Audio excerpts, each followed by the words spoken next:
Olá pessoal, meu nome é Marcos Garcia Neira, sou professor da Faculdade de Educação da USP, membro do grupo de pesquisas em Educação Física Escolar dessa instituição, e o objetivo desse vídeo é compartilhar com vocês alguns dos resultados da pesquisa Análise da Produção Discursiva sobre Currículo Cultural da Educação Física. Trata-se de um estudo realizado com apoio do CNPq ao longo dos últimos 3 anos. Bom, pois bem, acho que é importante a gente começar explicando o que é o Currículo Cultural da Educação Física, também conhecido como Educação Física Cultural ou Educação Física Culturalmente Orientada. Você já deve ter reparado que todos os grupos sociais produzem brincadeiras, danças, lutas, esportes e ginásticas. Essas são as chamadas práticas corporais. Um currículo cultural da educação física tem como objetivo proporcionar às crianças, jovens e adultos que frequentam a escola melhores condições para analisarem a ocorrência social dessas práticas corporais e poderem reconstruí-las criticamente, quer seja na escola ou fora dela. Em outras palavras, o que significa tudo isso? Se todos os grupos sociais produzem práticas corporais, se as práticas corporais constituem uma parcela da cultura desses vários grupos sociais, essas práticas corporais têm conexão direta com as identidades culturais desses grupos.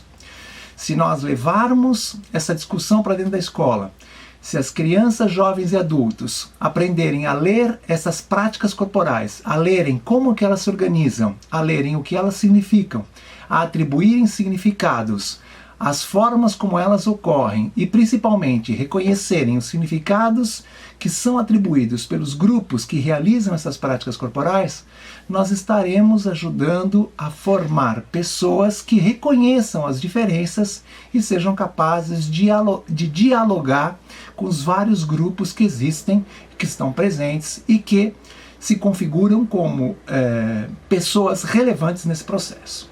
Então, nós estamos, quando falamos de currículo cultural da educação física, nós temos em mente um determinado desenho social, uma sociedade menos desigual, uma sociedade mais justa, uma sociedade onde a sua característica multicultural seja reconhecida e valorizada. E como foi feita a pesquisa? Nós identificamos um grupo de 42 professores e professoras de educação física que trabalham segundo essa proposta.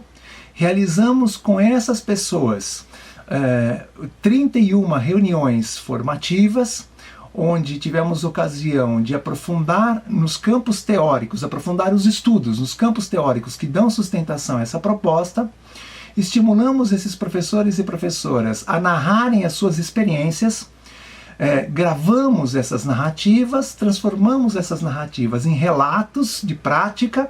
Esse material foi analisado pelos professores, estudado pelos professores. Alguns dos fragmentos dessas narrativas foram selecionadas e serviram, alguns dos fragmentos foram selecionados e serviram de material para perguntas, para questionamentos, para interpelações a esses professores. Todo esse processo foi analisado mediante o confronto com os estudos culturais e o multiculturalismo crítico, que são 2 campos teóricos que dão sustentação ao currículo cultural da educação física. Na medida em que o pesquisador analisava a posição dos professores a respeito daquilo que eles estavam fazendo, ele também coletava as impressões que os professores tinham sobre aquilo que o pesquisador fazia. Esse mecanismo, essa sistemática de trabalho se chama entretecimento das análises. Então, tanto os professores analisavam o que o pesquisador dizia, quanto o pesquisador analisava aquilo que os professores diziam. Pois bem, todo esse material produzido dessa maneira, mediante o entretecimento das análises, nos deu a entender que estes professores e professoras, eles organizam as suas ações didáticas, ou seja, eles organizam a prática do currículo cultural da educação física através de determinados princípios e determinados procedimentos didáticos. Esta é a grande contribuição do estudo, quando nós pudemos perceber que dentre estes princípios aparece, por exemplo, a articulação com o projeto político-pedagógico da escola. Foi interessante observar que os professores e as professoras que atuam segundo o currículo cultural da educação física, eles sempre selecionam temas de trabalho que têm alguma articulação com o projeto da escola. Uma outra característica é que esses temas, um outro princípio, melhor dizendo, é que esses temas, eles possuem sempre um certo enraizamento cultural. Não se tratam de práticas corporais espalhadas na sociedade sem nenhuma vinculação com aquela comunidade. A forma de seleção dessas práticas, para que possam ser estudadas, para que possam ser tematizadas, leva em conta os saberes que estão ali naquele grupo social. Um outro princípio importante, que também foi identificado na pesquisa, é que os professores, ao longo das suas ações didáticas, eles evitam aquilo que Boaventura Souza Santos chamou de daltonismo cultural. O que é o daltonismo cultural?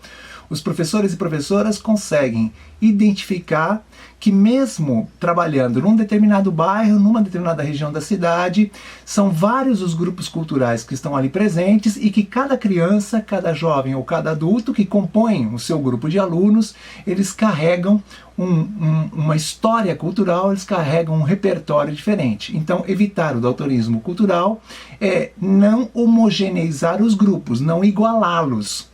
É reconhecer as diferenças mesmo dentro das diferenças. Um outro princípio que foi possível identificar mediante o entretecimento das análises é a ancoragem social dos conhecimentos. Nós observamos que esses professores e professoras sempre trabalham com práticas corporais, sempre, mediante as problematizações, fazem emergir conteúdos, fazem emergir conhecimentos que estão alicerçados, que estão lastreados culturalmente. Então, a ancoragem social vai na direção exatamente oposta de algumas práticas da educação física que são inventadas, que são criadas, são jogos educativos, por exemplo. Na perspectiva cultural da educação física, isso não acontece. Na perspectiva cultural da educação física, todos os conhecimentos, eles acontecem fora da escola. Eles têm uma ancoragem social. E mais um princípio que foi possível identificar mediante as análises foi a justiça curricular. O que é a justiça curricular e como ela aparece no currículo cultural da educação física? É interessante observar que ao longo do tempo, ou seja, ao longo do trabalho curricular na escola, os professores e professoras alternam a seleção dos temas de trabalho, ou seja, eles selecionam temas de trabalho diferentes em função dos grupos que originaram ou dos grupos que praticam aquelas brincadeiras, danças, lutas, esportes e ginásticas. Então, se você observar ao longo de 1 ano, de 2 anos, como para nós foi possível fazer isso graças ao período de duração da pesquisa, nós constatamos que esses professores trabalham ora com práticas de uma região, ora com práticas de outra, ora com práticas que são produzidas especificamente por um grupo, ora com práticas que são produzidas especificamente com outro grupo. Não há um privilégio de um grupo ou de um certo tipo de prática com relação a outra. O que nos leva ao último princípio que foi possível identificar, que é o da descolonização do currículo. Nós sabemos que a trajetória histórica da educação física, as práticas, que ao longo da trajetória histórica da educação física, as práticas corporais selecionadas ou predominantes foram aquelas pertencentes ao hemisfério norte, foram aquelas muito ligadas a uma tradição euro-estadunidense. Pois bem, no currículo cultural da educação física foi possível identificar, mediante o entretecimento das análises, que esses professores e professoras, eles eles constroem um currículo descolonizado, porque nos seus fazeres educacionais eles privilegiam também as práticas corporais pertencentes aos grupos minoritários, pertencentes aos outros grupos. Isso não significa que as práticas corporais que fazem relação direta com a Europa, que fazem relação direta com os Estados Unidos, estejam fora do currículo. Professores trabalharam com rugby, professores trabalharam com futebol, professores também trabalharam com basquete, mas também trabalharam com frevo, mas também trabalharam com capoeira, mas também trabalharam com maculelê, mas também trabalharam com brincadeiras populares. Ou seja, você percebe, né, que os professores priorizam práticas corporais de todos os grupos sociais, ou pelo menos, né, lembrando dos princípios que nós já explicamos, aquelas práticas corporais que também estão lá enraizadas, aquelas práticas corporais influenciadas pela noção de justiça. Bom, apresentados, né, de forma muito sintética os princípios que fundamentam o currículo cultural, vamos passar aos procedimentos didáticos, que também foram observados na pesquisa realizada, né? E os procedimentos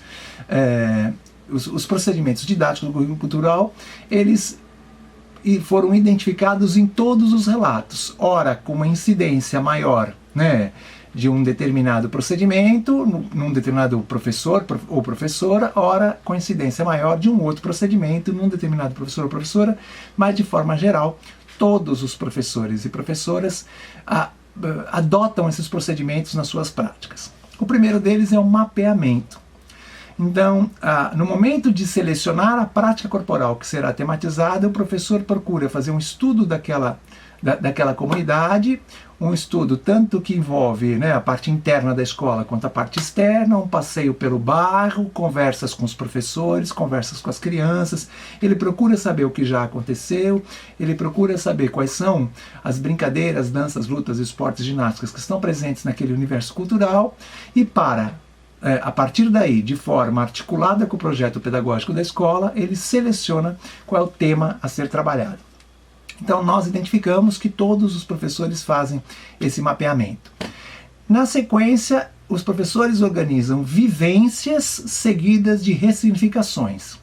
Porque essas práticas corporais, elas existem do lado de fora da escola, elas são, às vezes, conhecidas por alguns alunos ou, né, pelos familiares desses alunos, pelos professores, etc., mas dentro da escola, a sua organização, o seu funcionamento, a sua forma de praticá-las precisa sofrer alterações, porque uma coisa é praticar o futebol do jeito que ele é do lado de fora da escola, outra coisa é dentro da escola, né? Então, se nós pensarmos o futebol de campo, né, com aquela configuração do lado de fora da escola, quando ele entra na escola, ele vai sofrer algumas mudanças. O mesmo acontece com as lutas, com as brincadeiras, com as danças, etc. Então, esse processo de vivência inclui também a ressignificação. Ressignificar nada mais é do que atribuir um novo significado àquela prática corporal com base no seu próprio repertório. Então, as crianças do 5º ano C, né, os jovens do 2º ano do ensino médio B, cada grupo cultural, ao tematizar, ao vivenciar uma prática corporal, vai atribuir os próprios significados e vai reconstruir essa prática ali no momento da sua realização. Uma outra característica do currículo cultural, um outro procedimento identificado ao longo do estudo, foi que os professores e professoras organizam também atividades de aprofundamento e de ampliação. Aprofundamento nada mais é do que proporcionar às crianças um entendimento melhor daquilo que elas estão fazendo, um entendimento melhor daquela prática corporal que elas estão vivenciando, um entendimento melhor dos significados que os vários grupos sociais possam atribuir àquelas práticas corporais. E a ampliação é aquela oportunidade importante que o professor precisa disponibilizar às crianças, jovens e adultos de conhecerem outros pontos de vista sobre aquela prática corporal que eles estão estudando.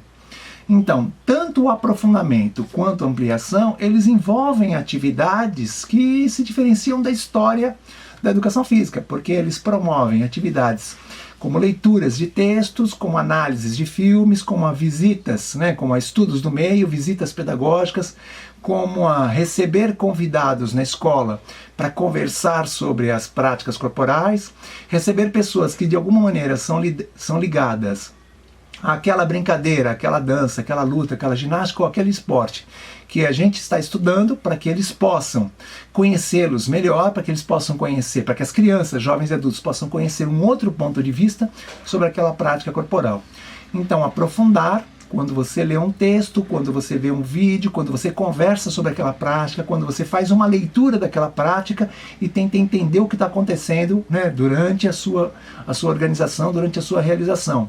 E ampliar quando você tem contato com pessoas ou com narrativas ou com concepções que se diferenciam daquelas que estão mais próximas, daquelas que foram acessadas quase que imediatamente durante os primeiros contatos com as práticas.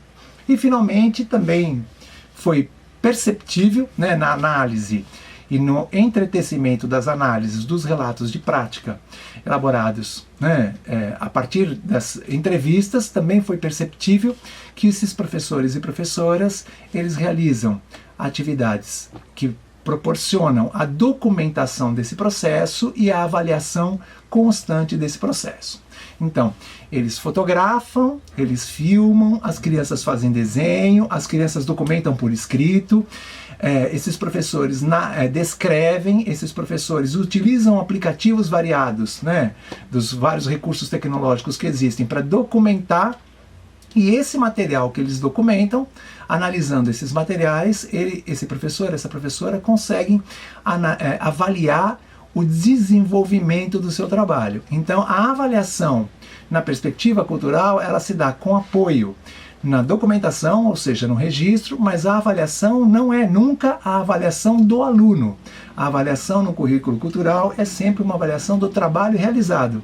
Mediante a avaliação, o professor consegue perceber, a professora consegue perceber se estão indo na direção, né, que eles tinham pensado, se eles estão alcançando os objetivos, quais foram aquelas atividades, né, que tiveram um resultado efetivo mais próximo do que eles esperavam, quais são aqueles saberes, aqueles conhecimentos que precisam ser retomados, quais são as atividades que precisam ser refeitas.